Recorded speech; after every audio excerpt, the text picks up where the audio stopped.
నమస్కారం అండి. నా పేరు ఉప్పులూరు రామ్మోహన్ రావు. మాది సమిశ్రగూడెం గ్రామం అండి, నిడదవోలు మండలం, ఈస్ట్ గోదావరి డిస్టిక్ అండి.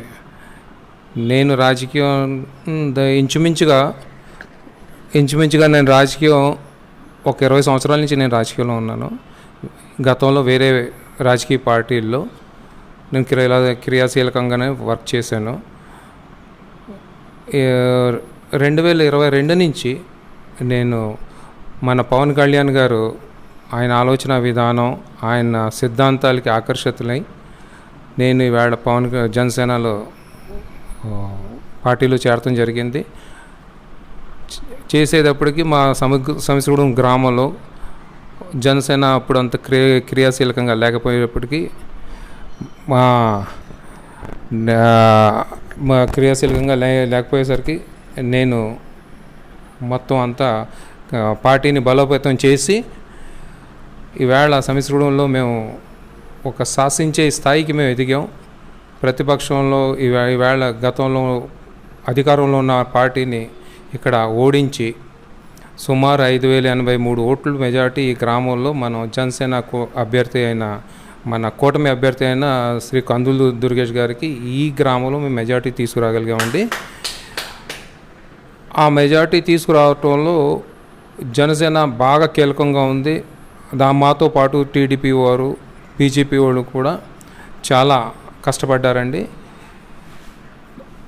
ఆ కష్టంకి ఫలితంగానే నాకు కూటమి ప్రభుత్వం నాకు సమిశ్రగూడెం ప్రైమరీ అగ్రికల్చర్ కోఆపరేటివ్ సొసైటీకి అధ్యక్ష పదవి ఇష్టం జరిగిందండి.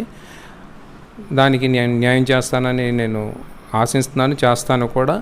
ఈ గ్రామంలో సమిశ్రగూడెం సొసైటీని అన్ని విధాలుగా నేను డెవలప్ చేస్తానండి. ఇక మీకు అసలు ప్రత్యక్ష రాజకీయాలు రాకముందు అంటే మీరేం చేస్తుండేవాళ్ళు, మీకు ఎందుకు రాజకీయాల మీద ఆసక్తి కలిగేది? నేను గతంలో ప్రభుత్వ ఉద్యోగాలు చేసేవాడినండి. నేను 2-3 ప్రొఫెషనల్ డిగ్రీస్ తీసుకున్న తర్వాత నేను సెంట్రల్ గవర్నమెంట్, స్టేట్ గవర్నమెంట్లో విభిన్న జాబ్స్ చేస్తూ మాకు ఫ్యామిలీ పరంగా కొన్ని మా పేరెంట్స్ చనిపోవటం వల్ల నాకు వెనక్కి రావాల్సి వచ్చిందండి. వచ్చి ఇదే గ్రామంలో నేను ఇంకా సెటిల్ అయ్యి ఇంకా మా వ్యవసాయం ఇప్పుడు వ్యవసాయం మీద కేంద్రీకృతం అయి ఉన్నామండి. మేము వ్యవసాయం చేస్తూ ఇంకా రాజకీయాల్లో మేము ముందుకు వెళ్తున్నామండి. మరి కూటమి ప్రభుత్వం వచ్చి 1 year 2 months అంటే 14 months అవునండి. అవును, మరి కంప్లీట్ కావస్తా. అవును. మరి ఏంటి అసలు కూటమి ప్రభుత్వం యొక్క జర్నీ, వాళ్ళ సక్సెస్, ఇచ్చిన హామీలు ఎంతవరకు అమలు చేశారు? మా కూటమి ప్రభుత్వం ఫస్ట్ ఆఫ్ ఆల్ సూపర్ 6 అని ఒక ప్రోగ్రామ్తో మేము పబ్లిక్లోకి వెళ్ళామండి. హామీలతో పబ్లిక్లోకి వెళ్ళండి. ఆ సూపర్ 6 ఉమ్మడి మేనిఫెస్టో మేము వెళ్ళామండి. అది కాకుండా కూడా మా party Janasena party separate manifesto కూడా ఉంది. ఆ మేనిఫెస్టోలో కూడా ఈ సూపర్ 6 ఇంక్లూడ్ అయి ఉన్నాయి. కాబట్టి ముందు మా కాన్సన్ట్రేషన్ అంతా సూపర్ 6 మీద అండి. సూపర్ 6లో తొలి అడుగు పెన్షన్ అండి. ఆ పెన్షన్ మేము వచ్చిన నెలలో నుంచే మేము అమలు చేసామండి. గత 2-3 months నుంచి కూడా మేము 1000 కల్పిస్తూ ఉన్నాం. ఆ రకంగానే 7,000 ఫస్ట్ పెన్షన్ మేము 7,000 ఇస్తాం జరిగిందండి.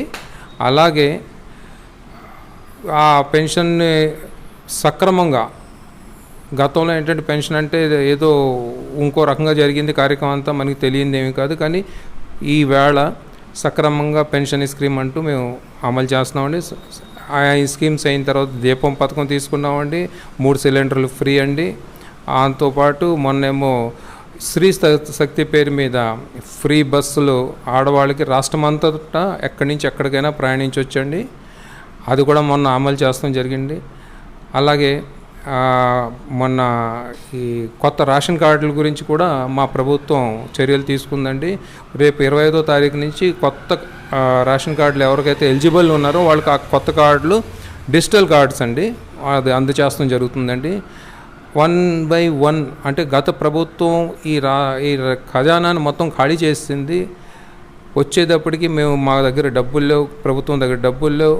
చంద్రబాబు గారు అన్ని విధాలుగా ఆలోచించి నిధులు సమకూర్చి ఆ వనరులు సమకూర్చి ఒక్కోటి స్కీమ్ ఆయన పెడుతూ వస్తున్నారు.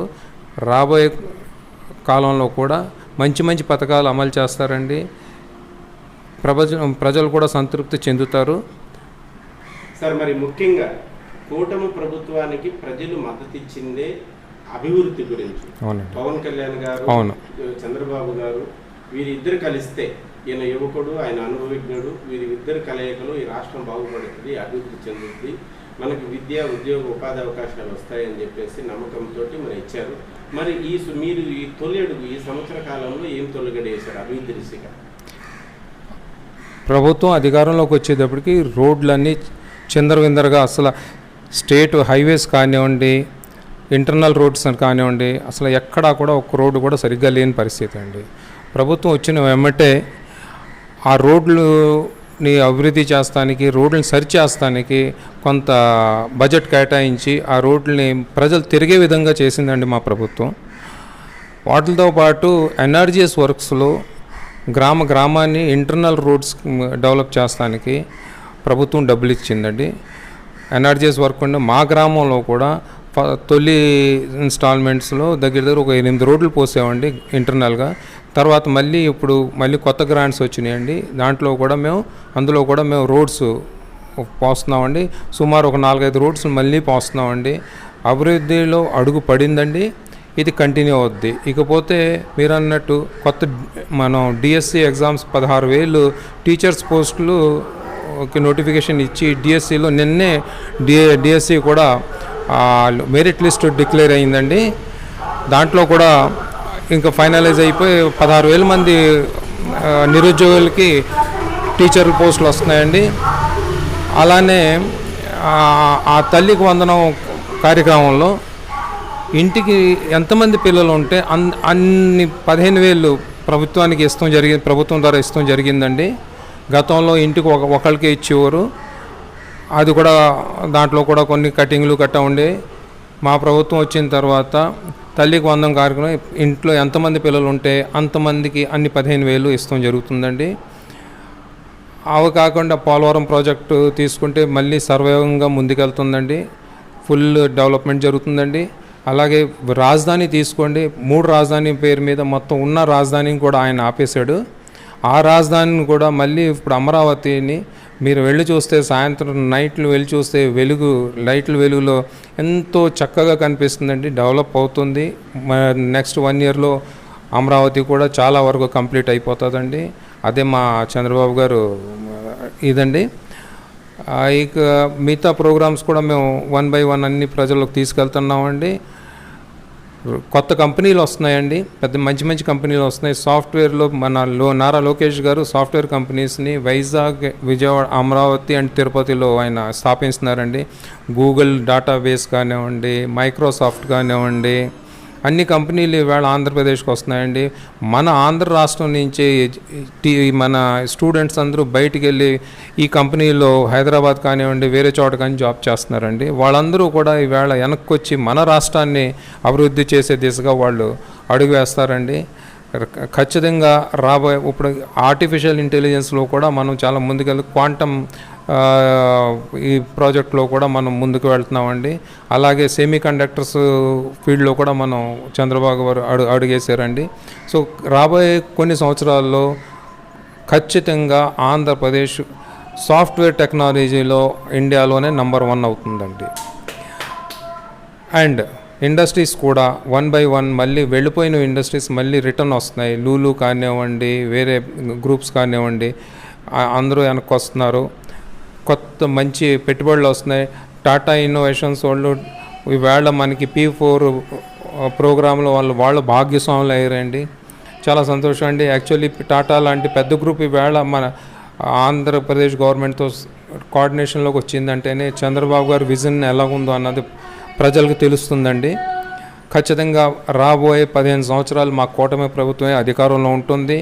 ప్రజలు కూడా హర్షిస్తున్నారండి మా కార్యక్రమాలంతా చూస్తూ, వాళ్ళు అనుభవిస్తూ, వాళ్ళు ఖచ్చితంగా మేము మళ్ళీ అంధకారం నుంచి వెలుగులోకి వచ్చాము అన్న భావన వాళ్ళలో వచ్చిందండి. సార్, అయితే మీరు ఒక వెల్ ఎడ్యుకేటెడ్ పర్సన్ సార్. చాలామంది అంటే గతంలో మీ పార్టీ నుంచి అందరూ కూడా ఈ ప్రజానిధులని దుర్వినియోగం చేసి పప్పు బెల్లాల్లాగా పంచుతున్నారు. మరో శ్రీలంక ఇలా అవుతుంది, ఇది కూడా అని అన్నారు. మరి ఇప్పుడు మీరు కూడా 4,000 పింఛను, ఎంతమంది పిల్లలు ఉంటే అంతమందికి తల్లికి వందనము, ఇలాంటి ఆకర్షణీయ పథకాలు పెడుతున్నారు. మన పక్క రాష్ట్రం అది ధనిక రాష్ట్రము, హైదరాబాద్ లాంటి క్యాపిటల్ ఉన్న రాష్ట్రంలోనే పింఛన్ 2,000 ఇస్తున్నారు. ఇలాంటి అమ్మఒడి నాన్నఒడి పథకాలు లేవు. మరి దీని మీద మీ కామెంట్ ఏంటంటే, ఇట్లా వెనుకబడిన రాష్ట్రము, కొత్త రాష్ట్రము, రాజధాని లేని రాష్ట్రాన్ని ఇట్లా సంక్షేమ పథకాలు కేవలం అంటే అధికారం కోసమే సంక్షేమ పథకాలు ఇచ్చుకుంటా పోతే రాష్ట్ర వ్యవస్థ, ఆర్థిక వ్యవస్థ చిన్నభిన్నం అయిపోదా? లేదండి, మా చంద్రబాబు గారు అభివృద్ధి చేస్తూ, రిసోర్స్ జనరేట్ చేస్తూ, కావాల్సిన ఫైనాన్షియల్ రిసోర్సెస్ అరేంజ్ చేసుకుంటూ, అభివృద్ధితో పాటు సంక్షేమం కూడా చాలా ఇంపార్టెంట్ అండి. ఎందుకంటే ఒక స్థాయికి కింద ఉన్న వాళ్ళని పైకి లిఫ్ట్ చేస్తాం చాలా అవసరం అండి. వాళ్ళకి ఓన్లీ మీరు జాబ్ చేయండి అంటే చేయలేరు. వాళ్ళకి కొంత వెసులుబాటు కల్పిస్తూ వాళ్ళని అప్లిఫ్ట్ చేయాలండి, మనం పైకి తీసుకురావాలి. ఆ దిశగానే మన చంద్రబాబు గారు కృషి చేస్తున్నారండి.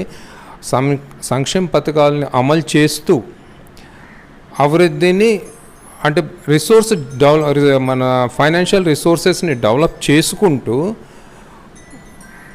మన రాష్ట్రాన్ని అభివృద్ధి చేస్తున్నారండి. రాబోయే రోజుల్లో మీరు ఇంకా చూస్తారండి, మనం గత ప్రభుత్వంలో చేసిన అప్పుల కంటే చాలా తక్కువ రిసోర్స్ అప్పులతోనే మనం ఈ ప్రోగ్రామ్ సూపర్ 6 అన్నీ నెట్టుకుని వస్తున్నామండి. సూపర్ 6తో పాటు అభివృద్ధి కూడా చేస్తున్నాం. కంపెనీలు వస్తున్నాయి, కంపెనీలు వస్తే ఆ కంపెనీస్తో పాటు మనకి మన ఫైనాన్షియలీగా కూడా ఇక్కడ మన ఆంధ్ర ప్రజలు డెవలప్ అవుతారండి. వాళ్ళకు ఓన్ రిసోర్సెస్ వస్తాయి, వాళ్ళ ఓన్గా అర్నింగ్స్ వస్తాయి. ఆ అర్నింగ్స్తోనే మన రాష్ట్రం బాగుపడుతుందండి. ఇన్ఫ్రాస్ట్రక్చర్ డెవలప్ చేస్తున్నారండి. భోగాపురం ఎయిర్పోర్ట్ ఇంచుమించుగా కంప్లీట్ అయిపోవచ్చిందండి. పోర్ట్స్ కంప్లీట్ అయిపోతున్నాయండి. గత ప్రభుత్వం వీటిలన్నింటినీ పక్కన పెట్టేసి ఓన్లీ డబ్బు పంచుతూనే కార్యక్రమం కింద పెట్టింది. కానీ ఈ ప్రభుత్వం వచ్చిన తర్వాత అభివృద్ధిని, ఫైనాన్స్ రిసోర్స్ డెవలప్మెంట్, అభివృద్ధి అండ్ సంక్షేమం మూడింటిని కలిపి ముందుకెళ్తుందండి. సార్, మరి మేము మా సర్వేలో గత కొన్ని నియోజకవర్గాల నుంచి రోజులుగా తిరుగుతున్నాము. మరి గ్రామాలలో మరి కూటమి నాయకుల మధ్య, అంటే మీ 3 పార్టీల నాయకుల మధ్య అంతర్గతంగా మనస్పర్ధలు, కొద్దిగా అసమ్మతి ఉంది. మరి దీనిని ఎట్లా మీరు ఓవర్కమ్ చేస్తారు? అంటే పవన్ కళ్యాణ్ గారు ఈ కూటమి ప్రభుత్వాన్ని, అంటే ఈ మా టీడీపీ, బీజేపీ అండ్ జనసేన ఈ 3 పార్టీల కూటమిని అధికారంలోకి తీసుకొస్తాం గురించి ఆయన ఒక మెట్టు దిగి, ఆయన కొంత తగ్గి 21 సీట్లకి ఆయన పరిమితం చేసుకొని చంద్రబాబు గారిని సీఎం చేస్తంలో ఆయన కీలకంగా మారారండి. మాకు కూడా ఆయన దిశానిర్దేశం చేసింది ఏంటంటే, ఎక్కడైనా చిన్న చిన్న పొరపత్యాలు ఉన్నా కూడా కార్యకర్తలు కానీ, జనసేన కార్యకర్తలు కానీ, జనసేన నాయకులు కానీ మీరు సర్దుకుపోండి అన్నారు. ఆయన గైడెన్స్లోనే మేము వెళ్తున్నాం. అయితే ఇక్కడ మేము పదవుల గురించో, కాంట్రాక్టుల గురించో, లేకపోతే వేరే మార్గాలతో డబ్బు సంపాదించడం గురించో మేము రాజకీయంలో లేవండి. మేము జనసేన సిద్ధాంతాలు, మా పవన్ కళ్యాణ్ గారి సిద్ధాంతాలకి కట్టుబడి మేము పనిచేస్తున్నాం. ఆయన ఎలాగ మాకు డైరెక్ట్ చేస్తే మేము అలాగే వర్క్ చేస్తాం. మాకు ఈ విషయంలో కూటమి ప్రభుత్వం కొనసాగటానికి, మళ్ళీ అధికారంలోకి వస్తానికి కొన్ని సందర్భాల్లో మాకు తగ్గవలసి వస్తే ఖచ్చితంగా మేము ఆయన ఆదేశాల మేరకు మమ్మల్ని మేము తగ్గించుకొని ఆయన్ని మేము పై స్థాయిలో ఉంచుకుంటాం.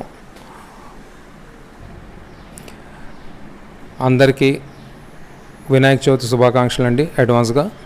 అలాగే 2వ తారీఖు మా పవన్ కళ్యాణ్ గారు పుట్టినరోజు అండి.